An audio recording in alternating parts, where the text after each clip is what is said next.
So the biggest contributor to the former problem, which is not talking to enough potential customers, that pipeline famine, is something called shiny object syndrome. We've all heard of shiny object syndrome, okay? We're not new to shiny object syndrome. I'm gonna try and draw a diamond here really quickly. Girlfriend would probably love this. Okay, that's not how you draw a diamond. Okay, so I clearly need to buy more people diamonds. You know, the reality is in your average industry, you have one shiny object, okay? In our industry, we have like 5 million shiny objects. Our industry is just rife with shiny objects. There are more shiny objects in AI and automation than any other industry, hands down. It's not even close. It's like 1,000,000 to 1, okay? And the reason why is because our industry just inherently works with technology. I don't really know why I'm drawing diamonds here. I was told to try and make my content more engaging, so there you go. But you know, we have new technologies that are coming out on a daily basis. A big chunk of our value is through artificial intelligence, which is inherently interesting. There's just so many shiny objects, and every new development in our industry seems like it's the final development. You know, GPT, Search GPT just came out. That's going to invalidate a bunch of search stuff. Operator just came out. That's going to invalidate a bunch of other stuff. Like everything is marketed to make it seem as if this is the end game for business in general. In reality, this is not. And 99.9% of these make no appreciable difference to the industry, the industries that they are serving, because our space just moves so quickly that they tend to be replaced, within a week, a month, a year, whatever. So don't focus on the tools. Don't focus on the objects, okay? Focus on the skills underneath it. I'm going to run you guys through how to fix shiny object syndrome. And there are a couple of main ways. The first is you can't bounce around and expect to win. So what are some shiny objects in our niche? Well, industry is a shiny object. People to target, okay? Tools, the specific offers to try. The reality is, if you want to succeed in this vertical or any other, you need a certain amount of investment in the thing in order to provide it an opportunity to win. Your ability to make something win, in many cases, is a self-fulfilling prophecy. So if you try a thing, and if you invest a lot of time and energy and skill in a thing, you are increasing the probability of that thing working out. But if you start something, okay, every time you do, you require some sort of reinvestment or relearning period or readjustment period. Then every time you do that, you're basically starting back from scratch. You pulled all that investment back. It's absolutely nothing. You've invested nothing at this point into this new thing. You got to redo it all again. And then what usually happens is humans get bored of something after a few weeks, and then a few weeks go by, and when you're finally just at the point where that thing's about to work, you start something else. Okay, so we have some built-in biases that I'm going to briefly cover just to give you guys some context, and then I'm going to tell you guys exactly how to solve this. The first is we have a novelty bias. So humans, and I'm imagining you're a human, not a crazy lizard person from space that's watching this video, we crave novelty.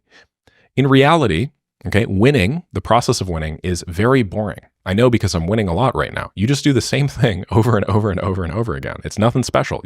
You wake up, you have some set process that earns you more money than you put in. Okay, it puts out more money than you put in. There's a return on investment, return on ad spend, return on marketing spend, whatever you want to call it. And then you just do it over and over and over 24/7 until you achieve whatever goal it is. The reality is that humans require a level of stimulation that focused winning in one industry just does not provide. Additionally, our built-in bias to find the next thing tends to occur right around the time we'd actually start seeing results in the thing that we want to do.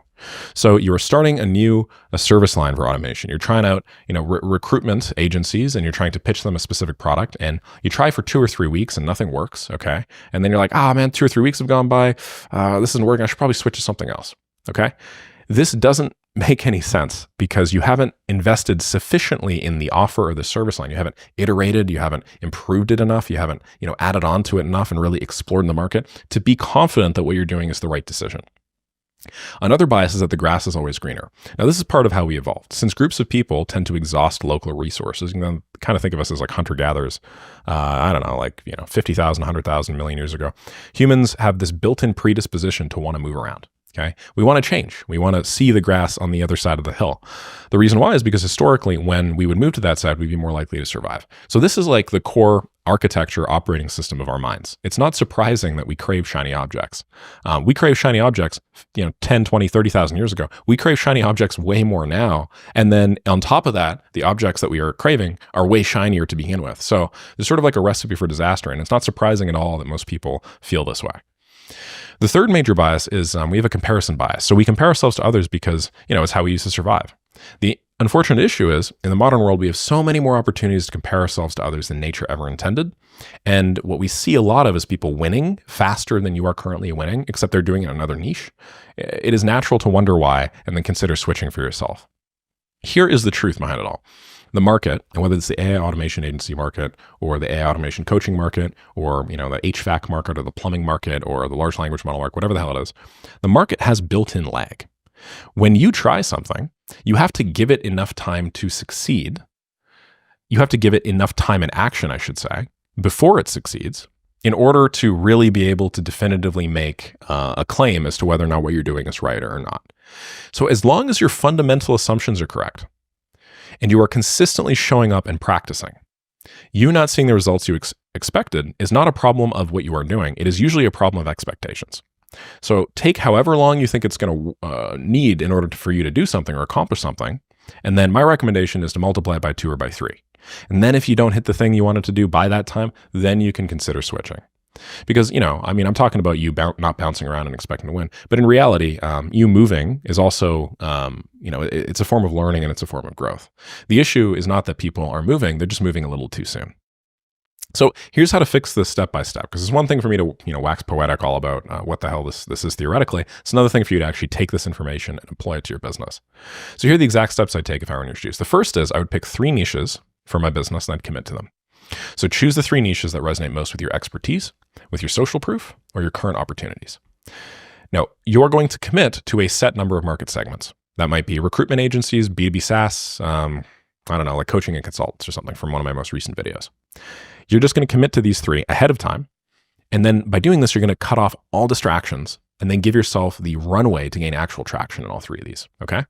Now, the benefit to picking 3 niches, as opposed to just one, is you're also insulating against putting all your eggs in one basket. There's still a level of novelty and greener pastures that you crave. You're just not allowing for, new greener pastures to grab you at every turn. My recommendation is once you've run 3 niches for between 30 to 60 days, you can then determine the highest performing niche, and then you can drop the other 2. And the benefit from this is you'll still have the sensation of change. You're just going to have it without the drawbacks of you actually, completely picking up shop and then moving. Instead of you building, experience fast in one thing and then switching over, and then experience fast in another thing and switching over, you'll build your experience slowly in 3 things, and then you'll drop 2 of them. You'll shoot up the one that's a winner, and then you can double down and invest in that. After that, I'd recommend setting a no change rule for 90 days. So when I say 90 days of no changes, I don't mean that you can't make any adjustments or iterations to your product, okay? What I mean is, don't pivot, so don't start a new business, don't go into any new vertical, and don't choose any random side projects for at least 3 months. At least 3 months. Just give yourself the chance to succeed. What you're going to find is in life, there's almost always a dip in results before success. If I were to model the way that success looks like, it's usually, you start up pretty hopeful, everything's great, and then you have some big valley of disappointment before finally you start to grow exponentially. This was me, okay? I started off and I thought everything was amazing back when I ran my door-to-door marketing agency. I found some, measured success with it. I made, $5, $10, $15, $20,000. And then I had this huge valley. I think it's termed the Valley of Despair. I think a lot of other people talk about it, including Hormozi. But then I had a massive Valley of Despair where I just had to do the same thing over and over and over and over and over and over again. And it took me many, many more years to get to the same point that I had at the beginning than I thought before I started finally to exceed it. And now, if I look at my graph, I'm probably way the hell up here, and I'm looking at everything from a bird's eye view. It's obviously pretty sweet. So that's kind of like the Valley of Despair idea. That's sort of the no change rule and the dip in results. What you do with this no change rule is it forces you to push through the dip, which helps you avoid the false promise of greener pastures. The next thing is to create a structured routine where you do your revenue generating activities first every morning. Okay. And then focus on just the things that actually make you money. And what are the things that actually make you money? If you guys remember from the last problem, it's usually outreach, it's usually sales, it's usually marketing. So what I mean by this is my recommendation, just take your calendar right now and block out a 2 to 3 hour period every morning exclusively to some sort of outbound or exclusively to some sort of marketing. The reason why is because it's going to leave you little mental bandwidth for chasing new ideas. The second that you double down on all this outreach, there's a feedback loop. You're going to start seeing responses from that outreach. You're going to start getting woven into sales calls and stuff like that. The second that you do this, you are basically pre-committing to spending future time in an industry. And by you doing so, you'll be thinking more about an industry, ultimately succeeding more in that industry. My recommendation here is by doing your revenue generating activities first. That also means that even though it's really boring, you're already ahead of pretty much everybody else by the time that you're done. So, I mean, in my case, I usually make my videos in the morning, not today, but suffice to say, by the time I'm done my video, which might take me a few hours, I have produced more value in a day than the vast majority of people will do in a week or more. And that's just because that's the very first thing that I do. And once it's done, hell, I could, I don't know, watch SpongeBob or something all day, and I'd probably still be better off than most of my competitors. So the last thing I'm going to mention is maintain a future ideas list. So just, if you're using Apple Notes, or if you have some Notepad, Evernote on your computer, or if, I don't know, you have some other app that you use, or maybe like a physical book, anytime you get a tempting thought, just write it down and just get it out of your head as quickly as possible. Then go right back to your current plan. At least now you have it written somewhere. At least now you've satisfied your brain's urge to like get some idea out. Right? It's no longer bouncing around or rattling around in your skull. It's actually somewhere out on a piece of paper. And then at least then you can convince yourself, hey, I'm going to cover this. The grass is greener on the other side. I'm going to cover this when I'm done with my current thing. So in this way, you're sort of satisfying some of those built-in cravings that I talked about of novelty. You're also satisfying the grass is always greener. And then you're still allowing yourself to like have strategic value of the ideas that you are creating, because there is tons of strategic value in a lot of the sort of shiny objects that you're pursuing. It's just a matter of how you execute on them, right? So that's my recommendation. This is personally what I do. I have tons of fantastic ideas, and they involve switching industries and jumping on new projects and jumping on new products. But historically, just given the return on investment I've had from doing the same thing over and over and over and over again, I add those to a list and I worry about them later. And later can come when I've satisfied or fulfilled my pre-commitment to succeed in the thing that I'm currently doing.